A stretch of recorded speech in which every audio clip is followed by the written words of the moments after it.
Adame, že je Tomáš blbeček? Jo. Tomáš Fučala, je to blbeček, že jo?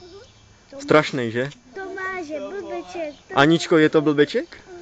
A mám mu to říct? Jo? Tomáš, že hlavně Tomáš Fučala je blbeček, že? A ty taky.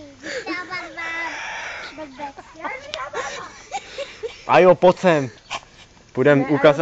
Půjdem ukázat Fučíkovi, jaký to je blbeček, víš, že už to říkají o ně mají malé děcka. Co, Adame, je to blbeček? Jo. Hlavně jak má ty železa v tom ksichtu, že? Amanko, je to blbeček? Jo. Není to Amanka, to je Anička. Anička to je.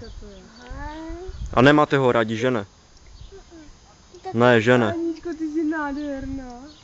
Ne, ona je moja, zase ne. Ona je moje. Ne, zase jenom moje. Jo. Aničko. A víš, co mi říkal Adame? A víš, co mi říkal Tomáš? Že jsi od Tomáše, ne? A že to není pravda. No, to je blbeček, Ty jsi že? od mamky, že jo? A od Tomáše ne, že ne? To je debil, že? Tomáš je Anička, že jsi No, řekni to ještě je? jednou. Tomáš? Tomáš. Je asi blbeček. No, To jo. Že jo. já mu to řeknu, tak čau. Ahoj.